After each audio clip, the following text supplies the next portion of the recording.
Kabanata 1, Hell's Handbook. Napahawak si Sujin ng ilang beses sa pagod. Ang puwersang ginawa ng kanyang kamay ay nagpaalala sa kanya na siya ay buhay pa. Siyempre, hindi siya patay, ngunit dahil siya ay isang mahirap at hamak na tao sa lungsod na ito, naisip niya na malamang na hindi siya naiiba sa isang patay na tao. Pagkatapos ng graduating sa unibersidad, hindi siya pumayag na bumalik sa kanyang bayang pinaghirapan. Nais niyang baguhin ang kanyang kapalaran at pataasin ang antas ng pamumuhay ng kanyang pamilya. Kaya naman pinili niyang manatili sa S-City sa pag-asang hahantong sa tagumpay ang kanyang pagsusumikap.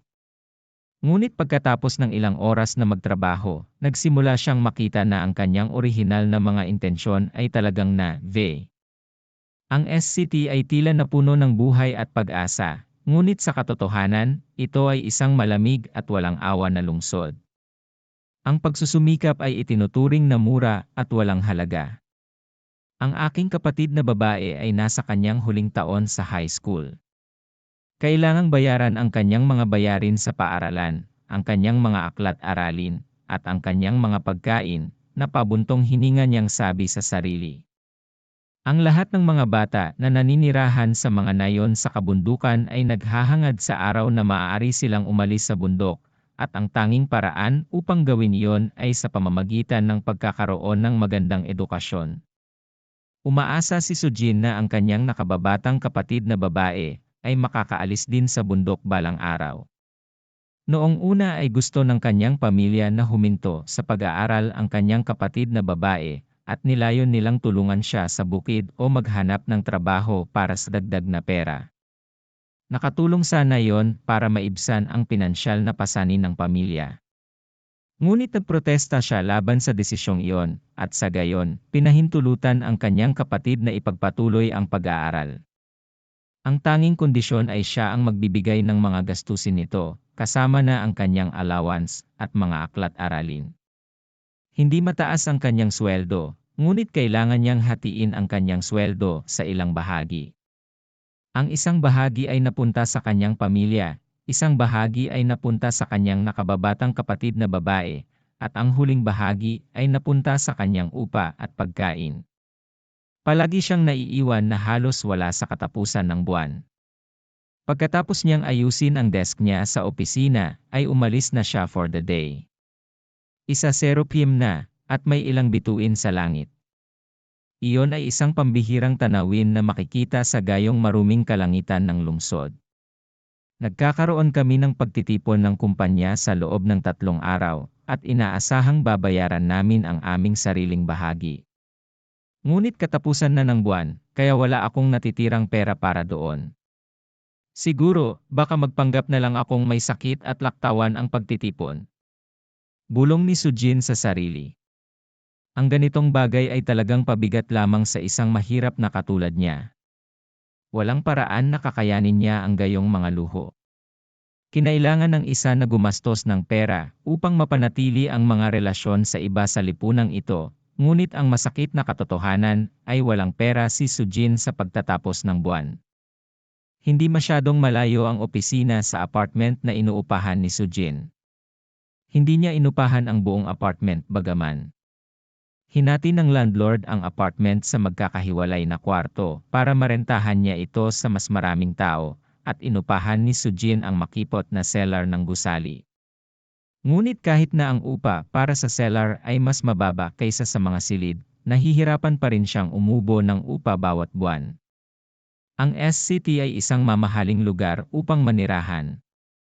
Ang halaga ng pamumuhay sa lungsod na ito ay seryosong nakakabaliw. Taglagas noon, kaya medyo lumalamig ang panahon. Si Sujin ay likas na hinila ang kanyang jacket sa paligid niya ng mas mahigpit. Malapit lang ang cellar niya, kaya mas mabilis siyang naglakad. Pero bago pa siya makarating sa kanto, napansin niya ang isang maliit na pansamantalang stall na nagbebenta ng mga libro. Ang may-ari ng stall ay isang nasa katanghaliang gulang na lalaki, nakasuot ng sombrero na nakatakip sa kalahati ng kanyang mukha, kaya mahirap makita kung ano ang kanyang hitsura. Panay ang pagkuyom niya ng mga kamay at tila nilalamig. Kaswal na sinulyapan ni Sujin ang mga librong ibinebenta ng may-ari ng stall. Karamihan sa kanila ay mga lumang issue ng mga magasin, at mayroon ding ilang mga nobela dito at doon. Hello there, magkano ang ibinebenta mo sa mga librong ito? $10 para sa 2 libro, pumili ka ng kahit anong gusto mo, sagot ng may-ari ng stall habang patuloy na hinihimas ang kanyang mga kamay. Napakamura noon. Kahit na ang simpleng papel ay nagkakahalaga ng higit pa sa mga araw na ito. Si Sujin ay pumili ng ilang libro ng random, iwinagayway ito sa may-ari ng stall, at sinabing, kukuha ako ng 5 libro. Maaari ko bang makuha ang lahat ng ito para sa 20 bucks? Ang may-ari ng stall ay mukhang handa nang magsara ng tindahan para sa araw na yon, kaya tumango lang siya, kinuha ang $20 mula kay Sujin, at nagsimulang mag-impeke ng lahat. Bumalik si Sujin sa kanyang pwesto, dala ang mga libro sa kamay. Ang bodega ng alak na kanyang tinitirhan ay may sukat lamang na higit sa 10 metro kwadrado. Higit pa rito, nahahati ito sa 2 seksyon. Ang una ay ang kanyang kwarto, at ang isa ay isang maliit na banyo. Pagkatapos niyang hugasan ang kanyang mukha, at tingnan ang kanyang sarili sa salamin, hindi niya maiwasang makaramdam ng pagkalugi. Ang refleksyon na nakita niya sa salamin ay hindi ang pinakagwapo, ngunit siya ay medyo disenteng katangian, at kung walang tahasang nagsabi ng anuman tungkol sa kanyang pinanggalingan, hinding-hindi mahuhulaan ng iba na siya talaga ay nagmula sa gilid ng bundok. Napaupo siya sa kama at pinulot ang mga librong binili niya kanina. Saglit na natigil ang kanyang tingin nang bumaling siya sa mga ito. Hindi ba 5 libro lang ang binili niya? Bakit may 6 na libro ngayon? Nakuha ko ba ang isa pa ng hindi sinasadya? Umiling si Sujin. Kahit na ang mga aklat na ito ay talagang mura, ang may-ari ng stall ay ibinenta ito sa kanya ng may diskwento, at siya ay talagang nakakuha ng isa pa ng hindi sinasadya. Ang dagdag na libro ay may itim na leather na pabalat at medyo may texture. Ito ay isang talagang magandang cover. Wala bang title? Ang buong takip ay itim at walang anumang salita dito. Iyon ay lubhang kakaiba. Bubuksan na sana niya ang libro nang bigla siyang nanginig, at nakaramdam pa siya ng goosebumps sa kanyang mga braso. Ang una niyang naisip ay baka nanlamig siya, ngunit hindi nito napigilan ang kanyang kamay sa pagbukas pa rin ng libro. Kaagad pagkatapos niyang buksan yon, biglang tumaas ang puting usok mula sa kanyang katawan, at isang nakakatakot na boses ang nagsimulang magsalaysay sa loob ng kanyang ulo. Ang bayan ng Fengxi ay orihinal na isang magandang lugar, ngunit ilang dekada na ang nakalipas. Ang mga taga-nayon ng bayan ng Fengxi ay nawala sa isang gabi. Mula noon, sa isang gabi bawat dekada, ang mga patay na ilaw ng bayan ng Fengxi ay muling sisindi sa pag-asam ng nakatutuwang gabi na darating. At ngayon mararanasan mo ang nakakabaliw na gabing ito para sa iyong sarili. Ang nakakatakot na boses ay umalingaw-ngaw sa ulo ni Sujin ng mahabang panahon. Ang boses ay baliw, walang pakiramdam, malupit, marahas, at tila kombinasyon ng bawat negatibong emosyon na alam ng sangkatauhan. Bawat pantig na binigkas nito ay labis na sumasakit ang kanyang ulo. Anong lugar ito? Sa sandaling yon, umalingaw-ngaw ang boses ng isang babae, at biglang napagtanto ni Sujin na wala na siya sa sarili niyang kama. Sa halip, umupo siya sa tabi ng mga bigkis ng butil. Bukod sa kanya, may 4 pang lalaki at 2 pang babae. Agad siyang nataranta, at inisip niya kung nananaginip lang ba siya. Ngunit ang lahat ng bagay dito ay medyo masyadong makatotohanan para sa kanya na nananaginip lamang. I'm sure lahat kayo ay may sagot na. Naaalala mo ba ang boses na narinig mo sa iyong ulo ngayon? Nakasandal sa mga bigkis ang isa sa mga lalaki, habang nagsasalita. Ang kanyang buhok ay ganap na puti, ngunit siya ay mukhang napakabata. Nakasuot siya ng itim na suwit at mukhang malayo at malayo. Ngunit ang sinabi niya ay nagpaalala sa lahat ng nakakataas na boses na narinig nila sa kanilang mga ulo kanina. Ibig mong sabihin, nasa Fengxi Town tayo, medyo naguguluhan na tanong ng isa pang lalaki. Ito ay isang nasa katanghaliang gulang na lalaki na medyo mataba at nagpapakita ng mga palatandaan ng pagkakalbo. Ang suit na suot niya ay mukhang sobrang mahal, kaya malinaw sa kanyang hitsura na siya ay medyo maayos. Tama yan. Nasa Fengxi Town kami at dito magaganap ang mga aktibidad ngayong gabi, sabi ng isa pang babae. Siya ay tila halos 20 taong gulang at mukhang medyo matamis at palakaibigan. Ang mahinang ngiti sa kanyang mukha ay tila madaling lapitan. Mga aktibidad ngayong gabi. Ano ang ibig sabihin nito? May party ba? Ngunit ako ay kumakain ako sa bahay ilang sandali lang ang nakalipas. Naguguluhan pa rin ang nasa katanghaliang lalaki sa buong sitwasyong ito. Ngayon lang ako nagbabasa. Ako rin. Nagtipi up ang dalawa pang lalaki matapos marinig ang sinabi ng nasa katanghaliang gulang na lalaki. Mukha namang estudyante ang dalawa. Ang isa ay mukhang nasa late teens, habang ang isa naman ay mukhang mas bata, malamang ay 15 o 16 na.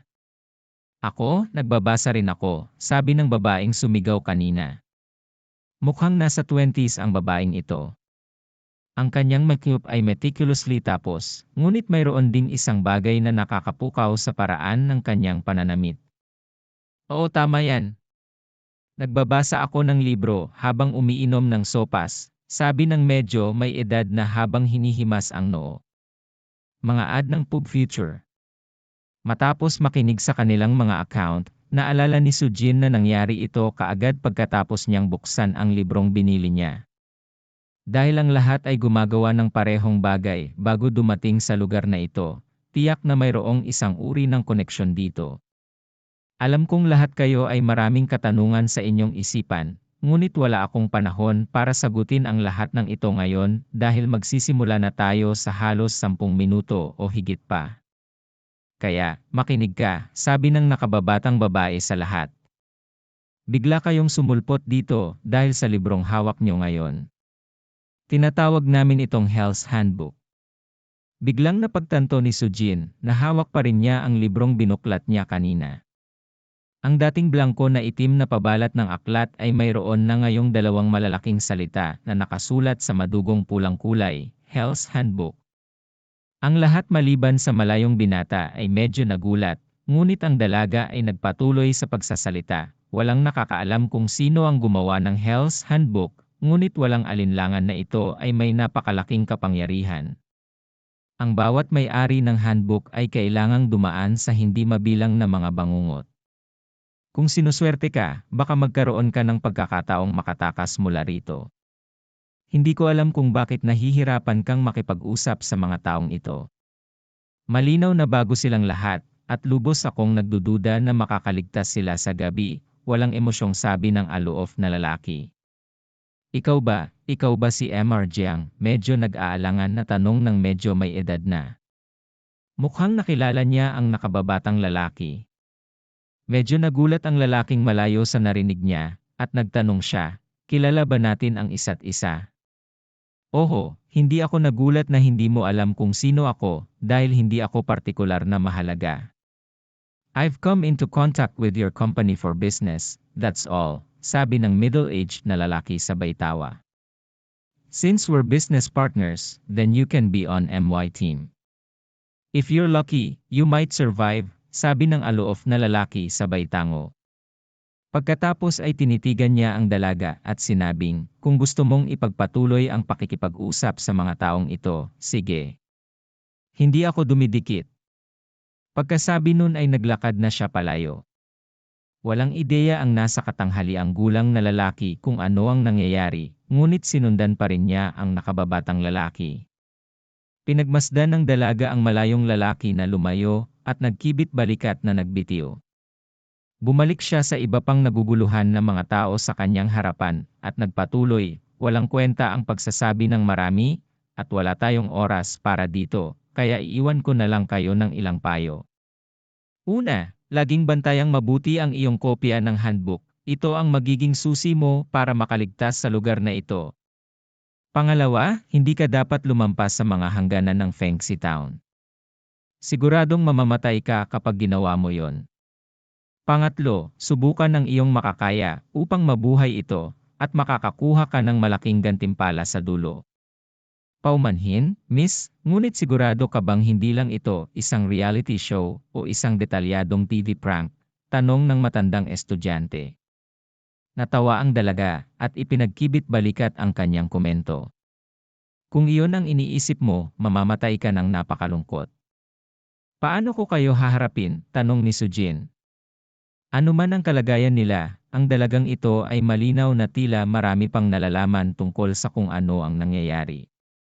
Mas mabuting kilalanin siya sa halip. Ang pangalan ko ay Liu Yingying, sabi ni Liu Yingying habang medyo nagulat siya kay Sujin. Kahit na mukhang nalilito rin si Sujin tulad ng iba, mukhang mas kalmado rin siya kaysa sa iba. Mukhang mas marami kang alam kaysa sa amin. Paano mo nalaman ang lahat ng ito? Tanong ni Sujin. Ni hindi niya naalala kung paano siya nakarating dito, at ang iba ay halatang walang alam din sa kasong iyon, ang anumang impormasyon na mayroon ang dalagang ito ay mahalaga sa kanila. Ngunit umiling lang ang dalaga sa tanong nito at sumagot, may mga bagay na hindi mo paniniwalaan kahit sabihin ko sa iyo, para maranasan mo ito para sa iyong sarili. Bye, everyone! Tapos tumalikod siya at umalis. Sinundan siya ni Sujin, ngunit nawala na siya sa paningin at nawala sa kadiliman na bumabalot sa natitirang bahagi ng Fengxi Town. Ang lahat ay hindi pa rin mapalagay sa loob, kaya ang maselang bihis na babae ay lumingon sa lahat at sinabing, "Hello, ang pangalan ko ay Zhang Jing, at ako ay nasa Sales. Hindi ko alam kung ano ang nangyayari. Ngunit sa palagay ko magiging mahusay kung lahat tayo ay tumingin sa isa't isa." Ang nakapangingilabot na kapaligiran ay nagdulot kay Zhang Jing na tila takot at likas na lumingon sa tatlong lalaking nasa harapan niya para sa suporta. Sumang-ayon din si Sujin na pinakamabuting magkadikit silang lahat, kaya tumango siya at nagpakilala, "Ako si Sujin, at isa lang akong mababang antas na manggagawa sa opisina. Sa palagay ko, mas mabuti kung magkakasama tayong lahat at bantayan din ang isa't isa. Ang pangalan ko ay Chuli, at ako ay isang estudyante. Ngunit hindi ako nag-aaral sa isang regular na high school. Nasa martial arts academy ako." Si Chuli ang nakatatandang lalaki, at napakalaki ng katawan, kaya kitang-kita na siya ay isang taong madalas mag-ehersisyo. "Yang Zichen ang pangalan ko, at nasa freshman year ako," nahihiyang sabi ng nakababatang lalaki.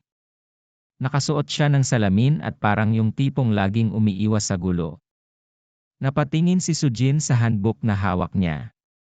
Sinabi ni Liu Yingying kanina na ang aklat na ito ay tutulong sa kanila na mabuhay, kaya binuksan niya ito. Ang bawat pahina ay walang laman maliban sa unang pahina, at ang nilalaman ay tungkol sa Fengxi Town.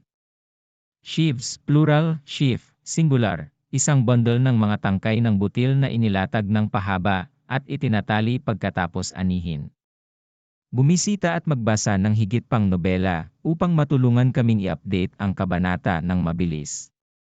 Maraming salamat! Kabanata 2, Bayan ng Fengxi. Nagsimula ang pahina na may malalaking salitang Bayan ng Fengxi sa itaas, na sinundan ng mga salitang narinig ng lahat sa kanilang mga ulo bago dinala sa lugar na ito. Ang natitirang bahagi ng pahina ay ganap na blangko pagkatapos noon, at mukhang sinadya itong iwan sa ganoong paraan. Bumaling si Sujin sa susunod na pahina, at napagtanto na ang mga salitang Difficulty Level B ay nakasulat sa ibaba ng pahina. Antas ng kahirapan. Ito ba ay tumutukoy sa kung gaano ito mapanganib, isip ni Sujin. Malinaw na may iba't ibang antas ng kahirapan, ngunit wala siyang ideya kung ano talaga ang kaakibat nito. Maingat niyang binasa ang bawat salita sa unang pahina, natatakot na baka may makaligtaan siya. Sinabi sa kanya ni Liu Yingying na ang aklat na ito ay makakatulong sa kanila na mabuhay, kaya marahil may ilang mga detalye na nakatago sa mga salitang ito. Lahat, tingnan ang sarili mong handbook at tingnan kung may anumang pagkakaiba sa nilalaman, sabi ni Sujin sa tatlo pa. Binuksan nila ang kanilang sariling kopya, at inihambing ito sa lahat ng 4 na kopya, ngunit ang nilalaman sa lahat ng mga aklat ay ganap na magkapareho. Tinanong ni Jiang Jing si Sujin, pare-pareho lang. May nakikita ka bang espesyal sa mga salitang ito? Ayon sa handbook, may nangyari sa Fengxi Town 50 taon na ang nakakaraan. Sinasabi lamang nito na ang lahat ng mga taga nayon ay naglaho ng magdamag, ngunit hindi nito sinasabi kung sila ay namatay o hindi. Tuwing 10 taon, ang mga napatay na ilaw ng Fengxi Town ay muling sisindi, ibig sabihin ba ay babalik ang mga taga nayon ng Fengxi Town? O nangangahulugan ba na ang bagay na naging sanhi ng pagkawala ng mga taga nayon noon ay lilitaw muli ngayong gabi? At saka, ang baliw sa Crazy Night dito ay tiyak na tumutukoy sa panganib na malapit na nating harapin, ngunit ano ang ibig sabihin ng gabi mismo? Ito ba ay tumutukoy sa oras sa pagitan ng paglubog ng araw at pagsikat ng araw, o ito ba ay tumutukoy sa isang kaganapan na nangyayari sa gabi? Napakaraming tanong na hindi nasasagot dito. Kung hindi tayo magkakaroon ng mas mahusay na pag-unawa sa lahat ng mga bagay na ito, mapipilitan tayo sa maraming hindi gustong mga sitwasyon. Ang 3 pang nakikinig sa usapan ni Sujin ay ganap na nataranta. At tungkol sa kanila, sinabi ni Chuyi, ilang linya lang ito, pero nasusuri mo ang mga ito. Ikaw ay kahanga-hanga. Gusto kong lutasin ang mga misteryong tulad nito sa aking libreng oras, iyon lang, natatawang sabi ni Sujin. Noong siya ay isang mag-aaral, nagtayo talaga siya ng isang club sa paaralan, kasama ang ilang iba pang mga kaibigan, na nagustuhan ang mga ganitong bagay. Hindi sila mahusay na mga sleuth, ngunit hindi mahirap para sa kanila na kumuha ng ilang mga pahiwatig mula sa anumang text na ibinigay sa kanila. Napag-isip-isip din niya na ang malayong binata kanina, at si Liu Yinging ay malamang na madaling natuklasan ang mga pahiwatig na ito. Anong gagawin natin ngayon? Ang mga mata ni Yang Zichen ay puno ng takot habang sinasabi niya ang mga salitang ito. At hindi talaga nakakagulat na ang isang teenager ay matatakot sa ganoong sitwasyon. Ang katotohanan na hindi lang siya umiyak ay tanda na kung gaano siya katapang. Si Chuyi ay sinanay sa martial arts, kaya medyo hindi siya mahiyain kumpara kay Yang Zichen. Malinaw na ang 3 pang iba ay tumingin kay Sujin bilang kanilang pinuno, ngunit si Sujin ay kadalasang mas madaling pakisamahan ng tao at hindi pa nanunungkulan sa pamumuno. Gayunpaman, hindi niya talaga maitulak ang responsibilidad na ito sa ibang tao dahil kasama sa iba sa team ang 2 teenager at isang natatakot na binibini. Ngayon lang, binanggit ni Liu Yinging na magsisimula ito sa loob ng halos 10 minuto, kaya sa panahong ito, malamang naligtas tayo. Pero malapit nang matapos ang 10 minutong iyon, kaya sa palagay ko ay mas mabuting pumasok muna tayo sa nayon. Parehong si Liu Yinging at ang malayong binata ay dumiretso sa nayon sa unahan, at halata rin sa paraan ng kanilang pagsasalita na hindi ito ang unang pagkakataon na nangyari ito sa kanila. Sa madaling salita, sila ay mga veterano. At kung pinili ng mga veterano na pumasok kaagad sa Fengxi Town, ang mga baguhan tulad ni Sujin at ang iba ay dapat ding lohikal na sumunod sa kanilang mga yapak. Kailangan ba talaga nating pumasok? Mukhang ligtas dito, kaya bakit hindi na lang tayo manatili dito hanggang madaling araw? Pagkatapos niyang sumulyap sa mga bigkis sa tabi niya, ang nayon sa unahan, na naliliwanagan ng mga maliliwanag na ilaw, ay lalong nagpasindak kay Jiang Jing. Para bang ang nayon ay isang dambuhalang mabangis na hayop na naglalabas ng mga pangil at handang kainin ang sinumang lalapit. Umiling si Sujin at sinabing, kung ligtas ang lugar na ito, hindi sana nagmamadaling pumasok ang 2 veterano sa nayon. Natatakot ako na kapag nagsimula na ang anumang bagay, may masamang mangyayari sa atin kung mananatili tayo rito. At kaya, silang 4 ay nagsimulang maglakad patungo sa nayon. Ang buong lugar ay maliwanag na nailawan, ngunit walang anumang palatandaan ng buhay. Habang naglalakad sila patungo sa nayon, sinabi ni Sujin sa kanila, kung 6 ang oras kung saan itinuturing ng karamihan ng mga tao na tapos na ang gabi, kung gayon kailangan nating manatili dito ng humigit kumulang 8 oras. 8 oras. Hindi 6, nahihiyang tanong niyang Zichen matapos kumurap sa gulat. Mga alas negatibo 1:0 ng gabi nang makarating ako rito, kaya't 8 oras hanggang alas negatibo 6 ng umaga, sabi ni Chewie sa totoo lang. Ngunit sumagot si Yang Zichen, mukhang hindi tama yon. Dapat mga hating gabi na nang makarating ako dito. Gumagawa ako ng ilang rebisyon para sa paaralan at napagod sa aking mga aklat-aralin, kaya inabot ko ang ilang aklat sa aking istante at nakuha ko ang handbook na ito. Hating gabi? Bakit ko naaalala na ang oras ng pagpunta ko dito ay 4 PM pa lang? Bulalas ni Jiang Jing. Tinitigan sila ni Sujin saglit, pagkatapos ay nagtanong, lahat tayo ay mula sa iisang bansa, tama ba? Tumango silang tatlo. Sumimangot si Sujin at pinag-isipan ang bagay na ito saglit bago sinabing, dahil lahat tayo ay mula sa iisang bansa, at ang ating bansa ay walang iba't ibang time zone, kung gayon marahil ang handbook ay may kakayahang mag-warp ng oras kahit papaano, kaya kahit na kami ay dinala dito sa iba't ibang oras, ang oras dito ay kontrolado ng handbook at magsisimulang tumakbo muli kapag nakarating na kaming lahat. Iyon ang dahilan kung bakit kami pumasok sa mundo ng handbook sa iba't ibang panahon, ngunit lumitaw sa Fengxi Town sa parehong oras. O marahil ang handbook ay may kontrol sa ating kamalayan, kaya nawalan tayo ng malay at ginigising lamang tayo kapag nakarating na ang lahat. Ngunit dahil walang sinuman ang makakapagsabi kung gaano karaming oras ang lumipas ng tumpak habang natutulog ka, iniisip nating lahat na agad tayong lumitaw sa lugar na ito. Ang paliwanag ni Sujin ay hindi ang pinakamahusay, ngunit hindi bababa sa ito ay kapani-paniwala. Bukod dito, ang gusto ng lahat ay isang sagot na maaaring mabawasan ang kanilang pag-aalala, at hindi naman ang totoong sagot. Ang hindi alam ay ang pinaka-nakakatakot na bagay pagkatapos ng lahat. Medyo malaki ang bayan ng Fengxi, kaya medyo mahirap na makaharap ang malayong binata at si Liu Yingying kung hindi nila sinasadyang hanapin silang dalawa. Gayon din, tiyak na hindi ligtas na maglakad sa paligid ng bayan ngayon. Bakit hindi tayo maghanap ng mapagtataguan pansamantala, mungkahi ni Chewie. Hindi sila nangahas na pumasok sa mismong nayon, kaya nakakita sila ng isang bahay sa labas ng hangganan ng nayon na tila medyo malinis. Ang bahay na ito ay hindi rin masyadong malayo sa hangganan ng bayan, kaya't kung sila ay maharap sa anumang panganib, hindi ito magiging mahirap para sa kanila na tumakbo mula dito. Hindi nakalock ang gate, kaya isang mahinang pagtulak lang ang ginawa nito para mabuksan ito, at ang gate ay umindayog mula sa bisagra nito, papunta sa harapan ng bahay. Isang oil lamp ang nagpailaw sa bahay, at ang madilim na pagkislap ng liwanag mula dito ay naging dahilan upang ang lugar ay tila surreal. Hoy, tingnan mo! May hapunan sa mesa! Nasa bahay ba ang may-ari ng bahay na ito?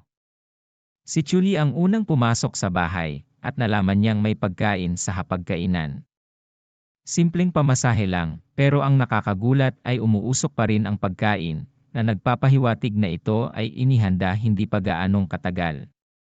Tumingin si Sujin sa paligid at umiling. Iyan ay hindi tama.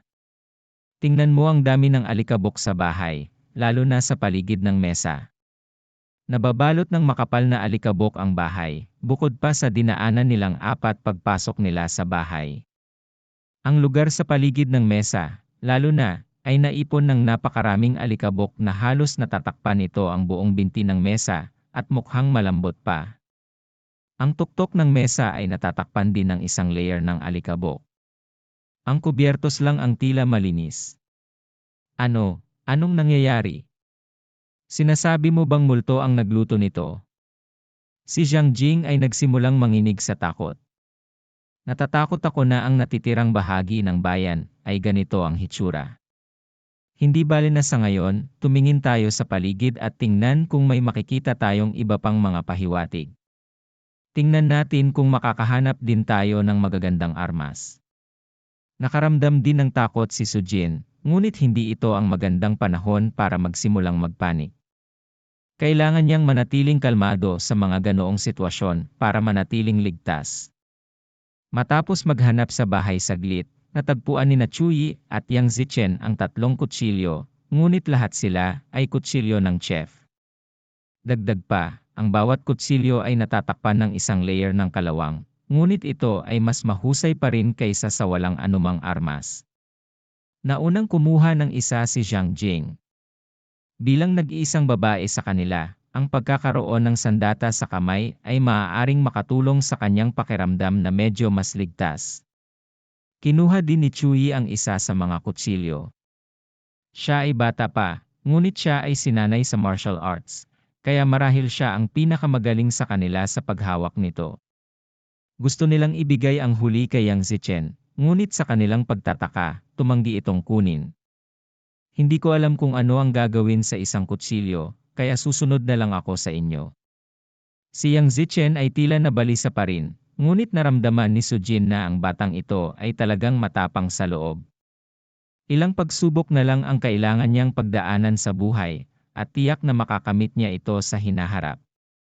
Dahil hindi kukunin ni Yang Zichen ang kutsilyo, kinuha ito ni Sujin. Hinimok niya si Chuyi na maghanap ng bote, at mabilis na bumalik si Chuyi na may dalang bote ng baso na tila may laman na sauce. Nakahanap si Sujin ng ilang kerosin at posporo sa kusina, kaya ibinuhos niya ang kerosin sa bote ng salamin bago nilagyan ng piraso ng punit na tela ng kurtina at ipinasa kay Yang Zichen. Kaya mong panghawakan ito. Ngunit kailangan mong mag-ingat dito, dahil ito lang ang mga bala na mayroon tayo, nakangiting sabi ni Sujin, habang tinatapik ang balikat ni Yang Zichen, umaasang makapagbibigay ito ng lakas ng loob sa nakababatang lalaki. Hindi tumanggi si Yang Zichen sa pagkakataong ito. Maingat niyang hinawakan ang bote at inilagay ng maayos ang posporo sa bulsa ng pantalon. Sa sandaling yon, nagsimulang kumalam ang tiyan ni Zhang Jing. Nakangiti siyang ngumiti sa iba at sinabing, "Paumanhin guys, hindi pa ako kumakain ng hapunan, kaya hindi ko mapigilan. Sa tingin mo ba makakain natin ang pagkain sa mesa?" Tanong ni Chuyi kay Sujin. Sumimangot si Sujin at sinabi kay Zhang Jing, "Pagtiisan mo ito pansamantala. Hindi ko alam kung saan nanggaling ang alinman sa mga bagay na ito, kaya sa palagay ko ay mas mabuting huwag na itong hawakan." Nabigo si Zhang Jing, ngunit kahit na nagugutom siya, alam niya na mas mabuting lumayo sa lahat ng kakaibang bagay na ito dahil nasa isang nakakatakot na bayan sila ngayon. "Zhang Jing, kung gutom ka, maaari kang magkaroon nito." Biglang naglabas si Yang Zichen ng isang chocolate bar mula sa kanyang bulsa at medyo nahihiyang iniabot kay Zhang Jing. Agad niya itong hinawakan at sinabi sa kanya, "Maraming salamat. Kapag nakaalis na tayo sa nakakatakot na lugar na ito, ililibre kita ng masarap na pagkain." Hindi umimik si Yang Zichen at tumango lang ng nahihiyang. Unti-unting lumipas ang oras, at biglang nabasag ang katahimikan sa tunog ng mga kampana. Napatalon ang lahat sa gulat. Mabilis na tumakbo si Sujin palabas sa harap ng bakuran. Ang tunog ay nagmula sa hilagang bahagi ng nayon, at ito ay hindi masyadong malayo sa kanila. Ang kampana ay tumunog sa kabuuan ng 12 beses. "Hating gabi na," sabi ni Zhang Jing bago makapagsalita si Sujin.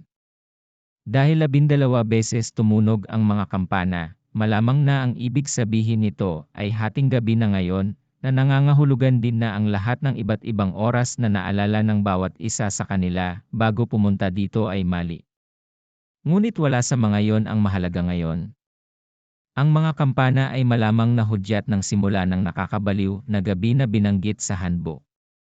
"Lahat, manatiling alerto," sabi ni Sujin habang naglalakad pabalik ng bahay. "HH!" Biglang bulalas ni Yang Zichen habang nakaturo sa dining table at nauutal sa takot, "May tao, may kumakain." Nagsimulang gumalaw ang mga kubyertos sa mesa, na para bang may kinakain talaga ang pagkain sa mesa, kahit na wala pa rin silang nakikitang tao. Walang sinuman sa kanila ang nangahas na gumawa ng anumang tunog, at naririnig pa nila ang tunog ng isang taong ngumunguya sa pagkain. Crunch! Crunch! Ang sleuth ay isang detective, isang taong nag-iimbestiga ng mga krimen. Ang pamasahe ay isa pang salita para sa pagkain. Kabanata 3, Inatake ng aswang. Ang nakakatakot na eksena sa harap nila, kasama ang nakakatakot na mga tunog ng pagnguya, ay nagdulot ng takot sa kanilang puso. Tahimik na sinabi ni Sujin sa tatlo pa na lumabas ng bahay at pumunta sa harapan. Kung mayroon talagang ibang bagay dito na hindi nila makita, masyadong mapanganib na manatili sa maliit na bahay na ito. Pero pagtalikod pa lang nila palabas ng bahay, ay biglang sumara ang pinto. Ang isang picture frame na nakasabit sa likod ng pinto, ay nanginginig ng malakas dahil sa malakas na pagsara ng pinto. Ang kwadro ay sumisigaw ng maingay habang umiindayog ito mula sa gilid hanggang sa gilid, ngunit kasabay nito, ang mga ingay ng ngumunguya sa mesa ay biglang huminto. Malinaw na nasa bingit ng nervous breakdown sina Yang Zichen at Jiang Jing. Pareho silang nanginginig sa buong katawan, at ang kanilang mga mag-aaral ay nagsikip sa takot. Kumbinsido sila na kung mananatili sila sa lugar na ito ng isang segundo, maaaring mawala ang kanilang mga marmol. Binigyan ni Sujin si Chui ng nakakaalam na tingin. Nakita ito ni Chui, at sabay silang nagsimulang kumatok sa pinto.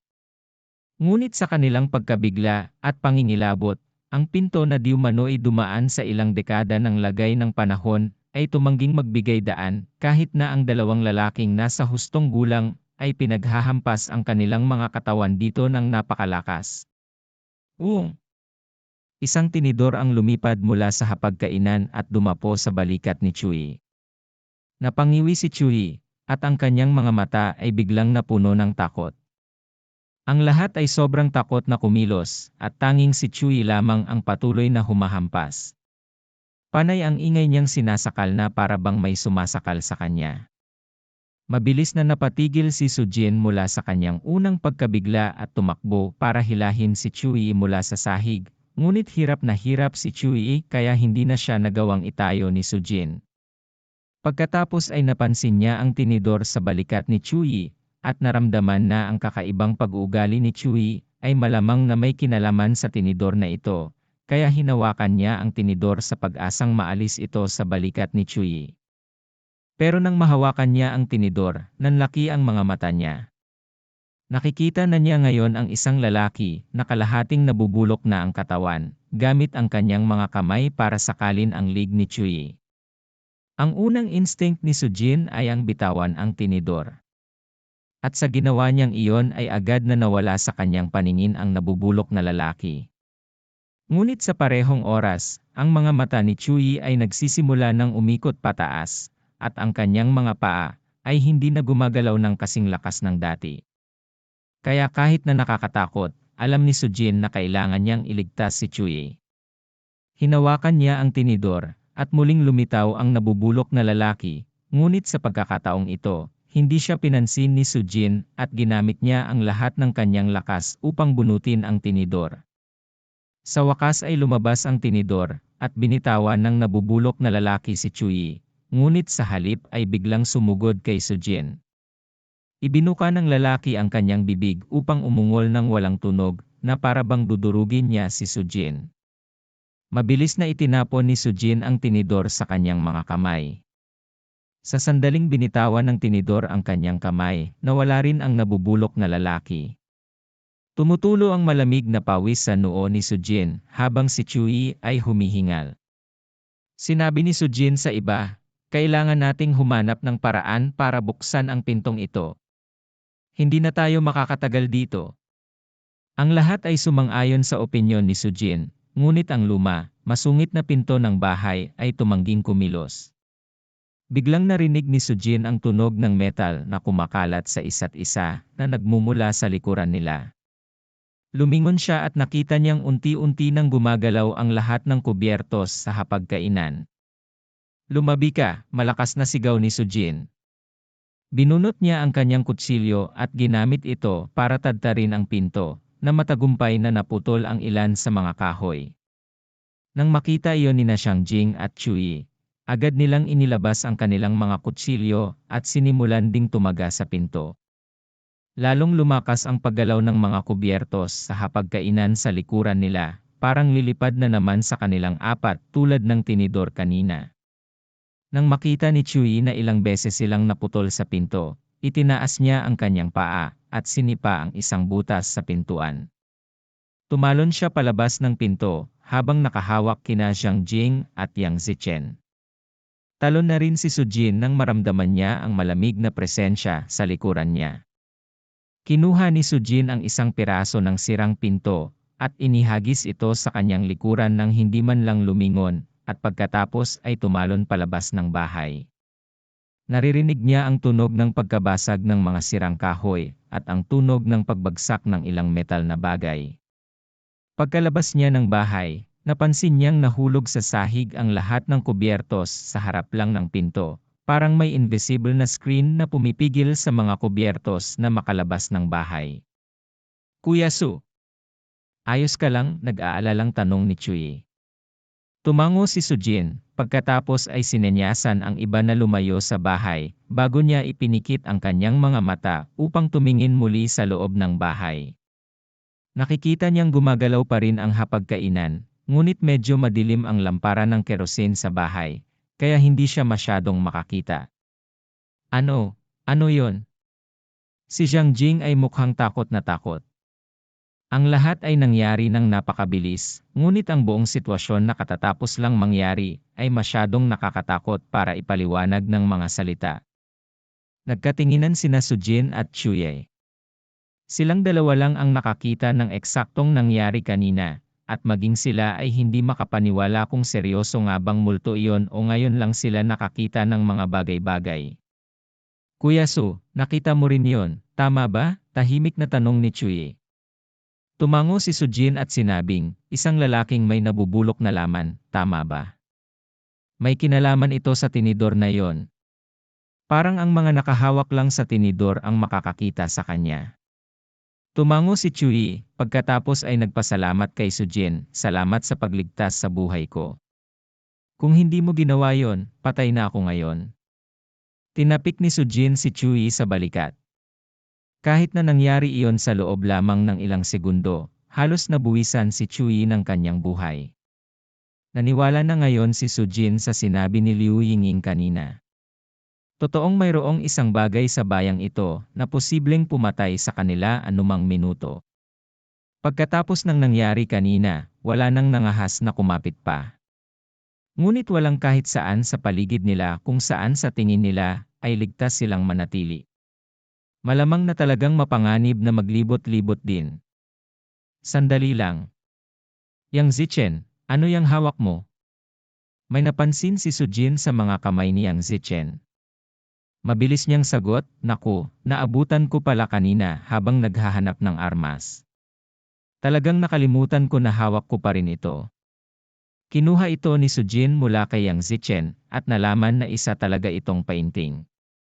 Isinalarawan nito ang isang pamilyang may tatlo na niyakap ang isang anghel, kaya malamang na isang Kristiyano ang may-ari ng bahay. Ang larawan ay simple, ngunit ito ay masamang ipininta. Ang mga brushstroke ay krudo, at ito ay malinaw na ito ay tiyak na hindi ipininta ng ilang sikat na artist. Mas mukhang ito ay pininturahan ng isang baguhan. Parang simple lang ang picture. Isang pamilya lang ng tatlo ang yumakap sa isang anghel, bulong ni Sujin sa kanyang sarili, bago ito ibinalik kay Yang Zichen. Ngunit nagulat si Yang Zichen kay Sujin. Sujin, ang tatlo sa painting, hindi nila niyayakap ang anghel, sila ay sinasalakay nila ang anghel, sabi ni Yang Zichen, habang kilabot na itinuro ang painting. Nalilitong tumingin si Sujin kay Yang Zichen, at tumingin muli sa painting, ngunit hindi niya nakita kung ano ang nakikita ni Yang Zichen. Sinabi ni Yang Zichen, ay negatibo 180 degrees. I-rotate ang painting.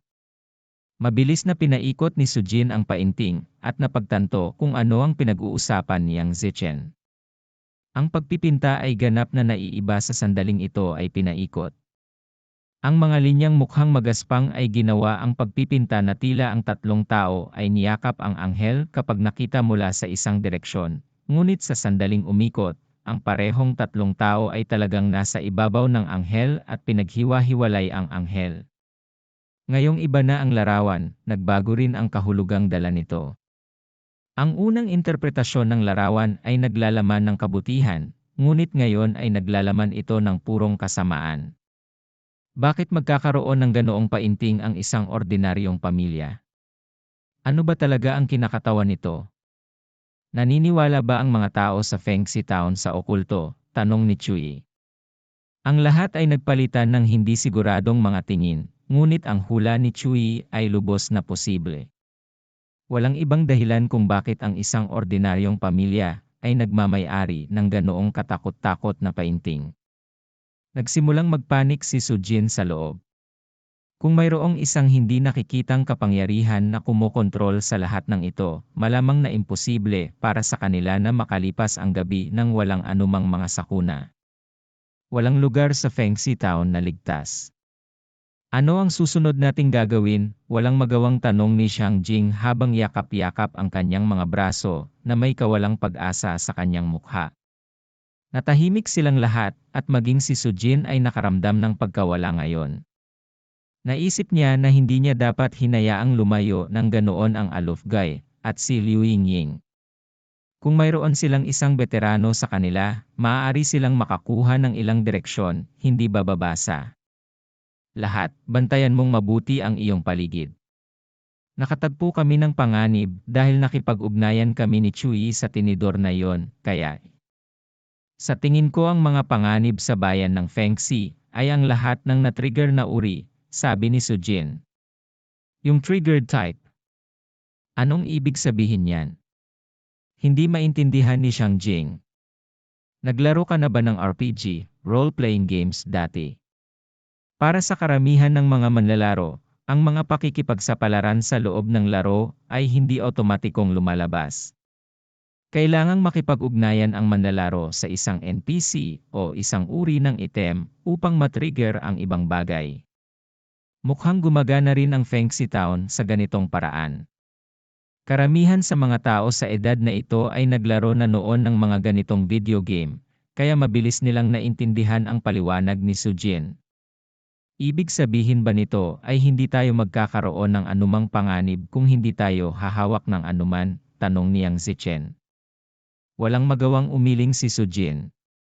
Hindi kita masagot ng definitive dahil wala akong sapat na impormasyon. Hindi ko man lang subukang hulaan ang susunod na mangyayari. Maaaring magbago ang sitwasyon sa paglipas ng panahon. Walang nakakaalam. Maaaring magbago ang sitwasyon habang lumilipas ang panahon. Ano kaya iniisip mo? Nagtatakang tanong ni Xiang Jing habang nakatingin kay Sujin na may nalilitong ekspresyon. Ito ay dahil kailangan nating magpalipas ng buong gabi dito. Pag-isipan mo. Kung magdidisenyo ka ng laro na may mga yugto at antas na kailangang i-clear, ilalagay mo ba ang lahat ng mayroon ka sa simula ng laro? Mayroon kang isang buong gabi upang paglaruan, kaya ipagkalat mo ang lahat, hindi ba? Ginamit ni Sujin ang kanyang hintuturo upang tapikin ang kanyang ilong dahil sa ugali. Nahulog sa malalim na pag-iisip ang tatlo pa nang sumang-ayon sila sa sinabi ni Sujin. Noong nakaraan, kinokontrol lang nila ang isang karakter ng laro at hindi kailanman naisip ang mga bagay na ito. Ngunit kapag sila ay tulad ng mga character sa isang laro sa kanilang sarili, ang lahat ng kanilang nadama ay takot at kawalan ng pag-asa. Hoy, mukhang may tao dyan, sabi niyang Zichen, habang bigla siyang umayos at hinihila ang shirt ni Sujin. Lumingon si Sujin upang tingnan kung ano ang tinitingnan niyang Zichen, at nakita niya na ang isang babae ay nakatayo sa di kalayuan sa kanila at medyo kinakabahang nakatingin sa kanila. Sina Chui at Zhang Jing ay lumingon din sa kanya. Ang magkabilang panig ay natigilan, ngunit habang ang babae sa di kalayuan ay mukhang kinakabahan, si Sujin at ang iba pa ay nakaramdam ng purong takot na dahan-dahang kumalat sa kanilang mga katawan. Isang babae ang biglang lumitaw, na wala saan-saan sa nakakatakot na bayang ito, na tila walang kahit isang nabubuhay na tao dito. Natural lang sa kanila na matakot. Kayo ba, buhay ba kayong lahat? Biglang tanong ng babae sa kanila. Mas lalo silang nabigla sa tanong niya. Mabilis na tumango si Chuyi at sumagot, "Oh, kami na." "Sino ka?" "Ako ay residente ng bayang ito. Bakit ka pumunta dito ngayong gabi?" "Sumama ka sa akin." "Hindi ligtas na manatili dito," nag-aalalang sabi ng babae nang makumpirma niyang buhay pa silang lahat. Nagpalitan ng tingin ang apat bago bumaling kay Sujin. Nag-aalangan pa si Sujin nang may kung ano sa mga bahay sa paligid nila ay nagsimulang manginig na parang may hindi kilalang puwersa na lalabas sa mga bahay. "Bilisan mo! Mas gugustuhin mo bang mamatay dito?" nag-aalalang sigaw ng babae. "Tara na," sabi ni Sujin habang nagngangalit ang mga ngipin at tumango. Kung kaibigan o kalaban ang babaeng ito ay hindi mahalaga ngayon. Kinailangan muna nilang lumayo sa kasalukuyang panganib na ito. Ang okultismo ay karaniwang tumutukoy sa mga mystical, supernatural, o mahiwagang kapangyarihan, mga gawi, o mga fenomena. Ang kahulugan dito ay karaniwang parang isang masamang kulto.